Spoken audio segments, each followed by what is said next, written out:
Judith, I'm coming to you because I have a very important conversation to have with Michael. And of course, who can get to him? He's so marvelous. This is about my mind on plants and about my needing a journalist to talk about the fact that I've been entranced for 5 years since I turned 50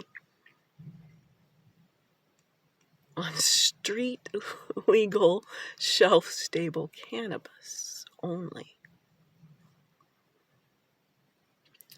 Now, my story is very long. It takes a lot to talk about. I'm a bay down. I'm on the Monterey Bay Peninsula. And I'm trying to get to Stanford or Berkeley to have somebody write about how this Carnegie Mellon degreed philosopher stayed alive. Now, for me, plant medicine creates artistic flow that lets me take philosophy and make it a creative modality I like to call first stand-up philosophy. It's a thing that we sort of need in the world. And specifically mine is this Socratic improv. I just get to go in and let other parts of my brain versus the parts that are traumatized about talking to strangers. I've been homeless for 3 years with a mind like a single-celled amoeba, just as robust and well-functioning in its solitude as could possibly be. A YouTube channel, #RedheadedSheHulk. This is taking the philosophy, making it creative. The origin story of Incredible Hulk is gamma radiation. What I have to talk about to Michael is gamma brainwaves. I'm coming to you because it's not really your Michael. Conversate, and he'll get me to the right colleague if he's not the one to write the New Yorker piece. Could be Malcolm Gladwell. His book, and I don't have it to show, but Talking to Strangers. This is the part of my brain that went awry that caused all of this.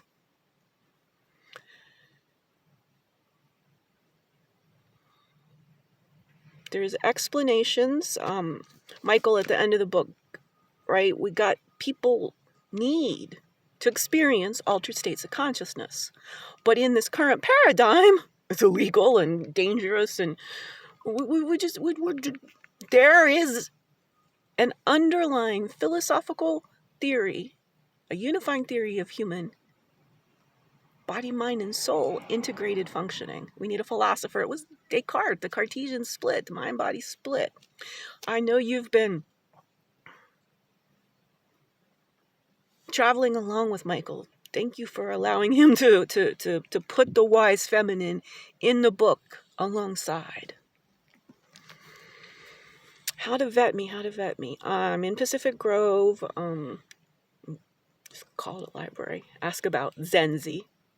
I've been doing my research here for a couple years, so they'll tell you. I'm as stable as an eccentric 55-year-old female philosopher living in her car could be. I really, and this is where my mind sees all these extra possibilities. I've always wanted, the New Yorker is the only thing I've ever read, really, news-wise and various things. So it's the only thing I know to sort of go to. And to have a collaboration or a series by Michael and Malcolm Gladwell, talking about Michael, the mind, and talking about my body stuff with Malcolm. Highly, staunchly anti-racist. It's a big thing about my work. There's the iceberg, the top of the iceberg, what we can see. #RedheadedSheHulk is about anti-racism. It's about ending dehumanization. And then below the surface of the iceberg, it's all the science. I'm the globe's original philosopher of physiology, quantum physiology to be specific. And the new science that my philosophy is going to catalyze in the world is called bioelectromagnetism. I am right there in the center, bleeding edge, communicating between the old paradigm and sharing a new emerging paradigm that I don't see in the zeitgeist. There's some things. I can give you a reference. The book We Are Electric by Sally Adey. Now, my intellectual property all preceded reading that book, but I know you need something to go, well, yes, we are electric. And not only do I have the theories and the thoughts as a philosopher about bioelectromagnetism, it's keeping me alive. I am autistic, which as a girl child in the 70s, I am non-diagnosable, but very autistic. And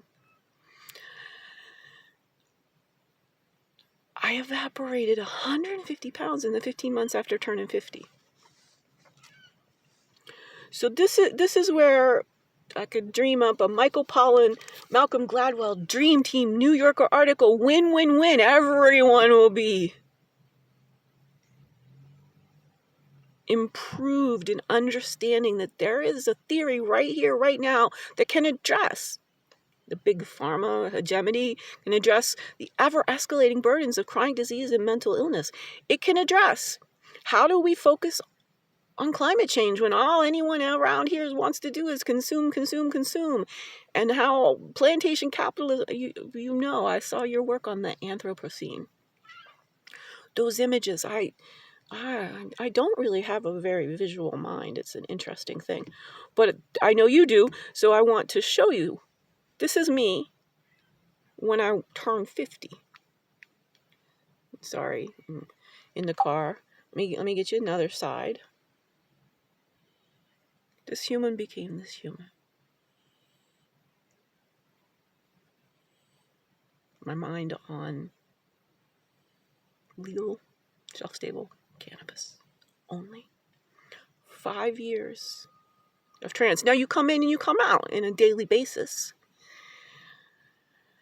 I've done the philosophical experimentation, the biohacking. Let me not give you numbers or anything, but it's mostly endogenous trance right here, right now. I've woken up. I didn't have anything yesterday. This is my mind on fasting. Fasting actually creates, I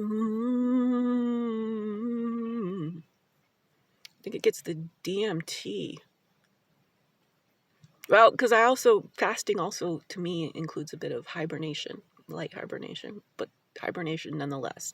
And the hibernation of the polar bears definitely includes DMT. Okay, I think that's enough. Please holler. Please, I need one conversation, you and Michael. I am trying to talk ultimately, and there's a whole bunch of me proving philosophically. I have experience with early onset Parkinson's in my life. It was doing the brain research for somebody else that initiated this and gave me the distance necessary to see my own autism and fibromyalgia, chronic fatigue. I mean, I got most of the things, which is why I do believe bioelectromagnetism gives us a new definition of chronic disease that unites things from Parkinson's and MS and autism. You know, April is both Parkinson and Autism Month. Coincidence? Morbid obesity, and I was 333 pounds throughout my 40s, carrying around 200 extra pounds. my story. My story's good. And in all of this storiness, because I am in a trance state of very integrated with Michael still using the Freudian term ego. I think we hit a dead end in a labyrinth with psychoanalysis and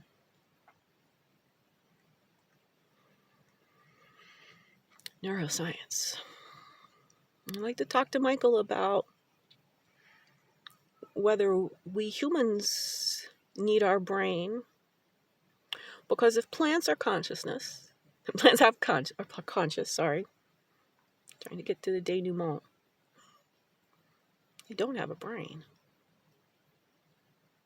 Now, brains evolved most certainly and are in central,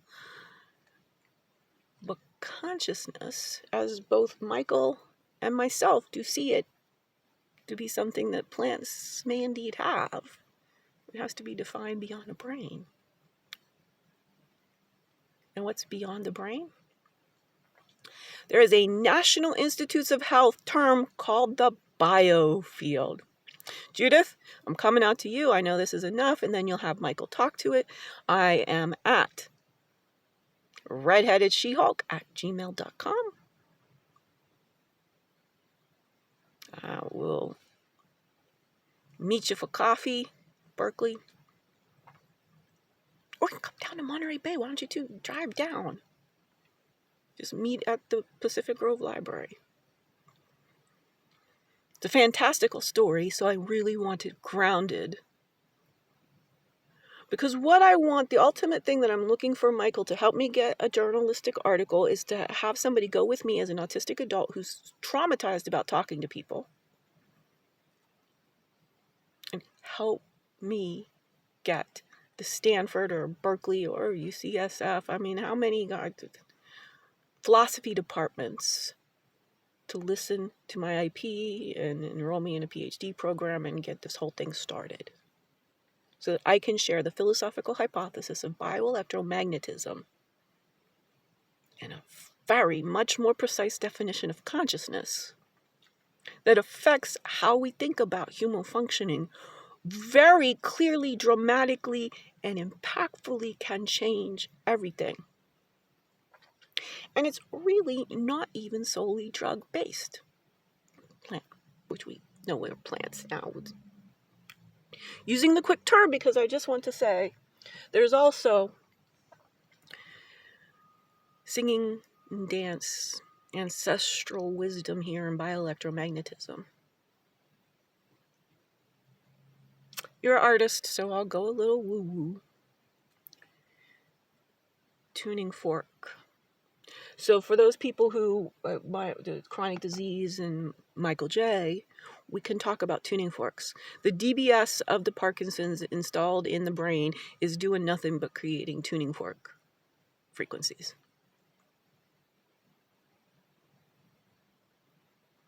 That's the end of the teaser. Now I want to do this respectfully and thoroughly, and it's that I just need help finding somebody to invest in hashtag Wellbeing Philosophy Institute to make clear, creative, anti-racist, which I like to term life-centric thinking, $1 billion opportunity to spread life-centric thinking to all 8 billion people so that we get the new science as quickly as possible through a Stanford or Berkeley associated philosopher of quantum physiology. Been a lot.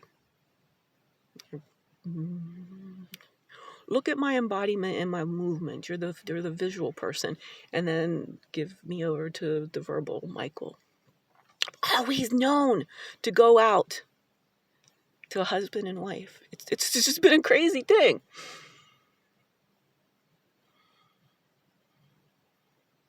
Our souls are always telling us.